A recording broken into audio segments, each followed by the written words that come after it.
আজকের অনুষ্ঠানের সম্মানিত উদ্বোধক, চট্টগ্রাম উন্নয়ন কর্তৃপক্ষের সম্মানিত চেয়ারম্যান, হয়তোবা সিটি কর্পোরেশনের মেয়র হিসাবে পদে আমি বড়, কিন্তু ওনাকে সবসময় আমি বড় ভাই হিসেবেই জানি এবং আমি মনে করি আমরা দুই ভাই মিলে যদি কাজ করতে পারি ইনশাআল্লাহ চট্টগ্রামকে আমরা একটি সুন্দর পরিচ্ছন্ন clean city, green city, healthy city উপহার দিতে পারব। প্রকৌশলী মোহাম্মদ নুরুল করিম আজকের অনুষ্ঠানের প্রধান বক্তা হিসেবে এখানে এসেছেন চট্টগ্রাম নগর বিএনপির প্রাক্তন সংগ্রামী সাধারণ সম্পাদক, আন্দোলন সংগ্রামে গত 16টি বছর যিনি রাজপথে সংগ্রাম করেছেন, অনেক মামলার আসামি হয়েছেন, জননেতা জনাব আবুল হাশেম বকর ভাই, মঞ্চ উপস্থিত আমাদের এই সিডিএর সম্মানিত সদস্য বিশিষ্ট সাংবাদিক জাহিদুল করিম কোচি এবং বিএনপি নেতা ইয়াসিন চৌধুরী লিটন সহ চট্টগ্রাম উন্নয়ন কর্তৃপক্ষের সম্মানিত প্রকৌশলী বৃন্দ, কর্মকর্তা বৃন্দ, বিশেষ করে আজকে যাদের জন্য অনুষ্ঠান, আমাদের কর্মকর্তা কর্মচারী, চট্টগ্রাম উন্নয়ন কর্তৃপক্ষ যারা আজকে অভিষিক্ত হচ্ছে, সবাইকে আমার ব্যক্তিগত পক্ষ থেকে, চট্টগ্রাম সিটি কর্পোরেশনের পক্ষ থেকে এবং চট্টগ্রামবাসীর পক্ষ থেকে আপনাদেরকে আন্তরিকভাবে ধন্যবাদ, মোবারকবাদ ও শুভেচ্ছা জানাচ্ছি। আসলে বক্তব্য বিশেষ কিছুই নেই। বক্তব্যের মূল প্রতিপাদ্য বিষয় হচ্ছে এখন চট্টগ্রামের উন্নয়ন।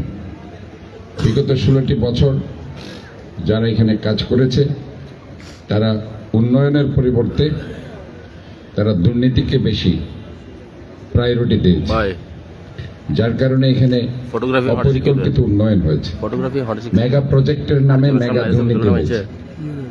তাই আজকে আমাদের উচিত, আমরা যারা এই দুই সংস্থার কাজ করছি, আমরা ইতিমধ্যেই উনি আমার কাছে এসেছেন, আমি ওনার কাছে গিয়েছি, আমরা ভাব বিনিময় করেছি, আমরা একসাথে কাজ করার অঙ্গীকার ব্যক্ত করেছি এবং অন্য যে সেবা প্রদানকারী সংস্থাগুলো আছে তাদেরকে নিয়ে আমরা একসাথে কাজ করার অঙ্গীকার ব্যক্ত করেছি।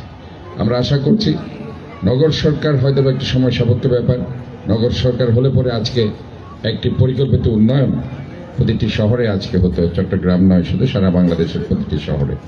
কাজে আজকে যেটা নগর সরকার নেই, আমরা যারা সেবা প্রদানকারী সংস্থাগুলো আছি, আমরা যদি একসাথে সমন্বয় করে কাজ করতে পারি তাহলে অবশ্যই আমাদের যে স্বপ্ন green city, clean city, healthy city আমরা করতে পারবো।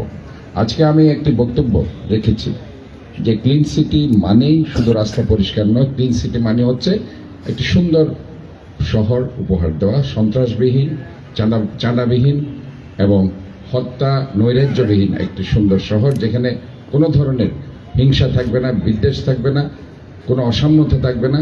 আমরা সবাই মিলে আমার শহর না ভাবে আমাদের শহর ভেবে সবাই ঐক্যবদ্ধভাবে আমরা কাজ করব। এটাই হলো একটি ক্লিন সিটির মূল কনসেপ্ট।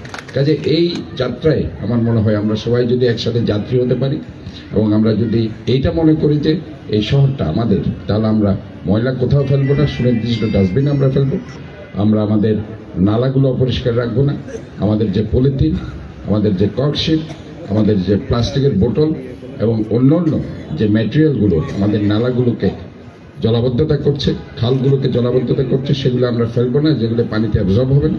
এই ধরনের চিন্তাভাবনা নিয়ে যদি আমরা এগুতে পারি তাহলে কিন্তু আমরা নেক্সট জেনারেশনের জন্য একটি সুন্দর, বাসযোগ্য, পরিকল্পিত চট্টগ্রাম আমরা রেখে যেতে পারবো।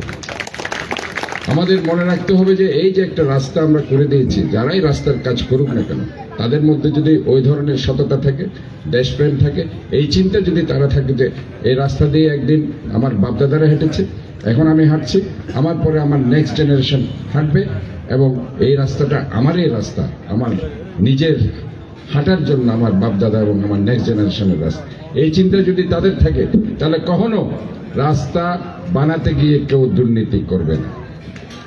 কাজে আমাদেরকে ওই চিন্তায় যদি আমরা থাকি এবং আমরা যদি ওই কনসেপ্টে বিশ্বাস করি তাহলে পরে আমরা একটি দুর্নীতিমুক্ত, সুন্দর, সমৃদ্ধশালী বাংলাদেশ, পাশাপাশি এই বন্দরনগরী চট্টগ্রাম, যে চট্টগ্রাম বাঁচলেই বাংলাদেশ বাঁচবে।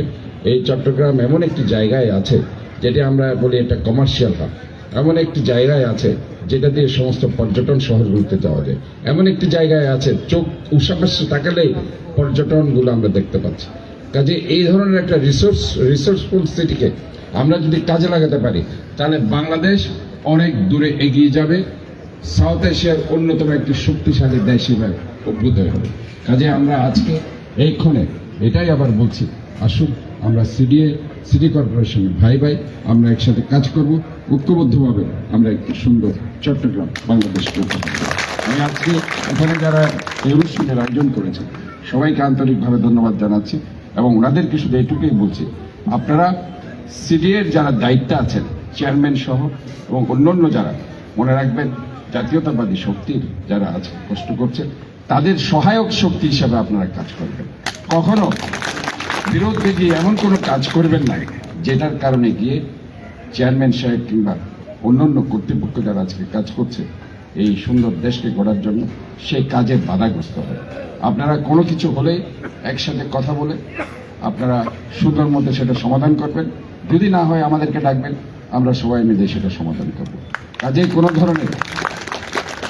ধরনের অন্য চিন্তা না করে আপনারা সবাই ঐক্যবদ্ধতার জায়গায় আসবেন এবং এটা মনে রাখবেন যে শহীদ প্রেসিডেন্ট জিয়া রহমান কিন্তু সেই কথাটি বলেছেন দেশপ্রেম এবং সততা। কাজে ওই দেশপ্রেম সততা বলে বলিয়ান হয়ে আমরা যদি স্ব লেভেলে সবাই কাজ করতে পারি, আমি চেয়ারম্যানের কাজ করলাম, সচিবের কাজ করলাম, আমরা যারা কর্মচারীর জায়গায় যদি আমরা সততার সাথে কাজ করতে পারি তাহলে ইনশাআল্লাহ আমি মেয়রের জায়গায় যদি কাজ করতে পারি তাহলে অবশ্যই আমরা মনে করি যে জিনিসটা আমরা চাচ্ছি একটি সুন্দর শহর সেটা অবশ্যই আমরা করতে পারবো এবং নেক্সট জেনারেশনের জন্য সেটা উদাহরণ হিসেবে আমরা তৈরি করে দিতে পারবো। আমি আবারও আপনাদের এই অভিষেক অনুষ্ঠানে যারা আজকে অভিষিক্ত হয়েছেন সবাইকে আন্তরিকভাবে অভিনন্দন, মোবারকবাদ, ধন্যবাদ, শুভেচ্ছা জানিয়ে আমি আমার বক্তব্য শেষ করছি। আল্লাহ হাফেজ। বাংলাদেশ জাতীয়তাবাদী শ্রমিক কর্মচারী দল জিন্দাবাদ। শহীদ জিয়া অমর হোক। আপসীন দেশ নেত্রী বেগম খালেদা জিয়া এগিয়ে চলো। আমরা আছি তোমার সাথে তারেক রহমান। দীর্ঘজীবী হোক। ধন্যবাদ সবাই।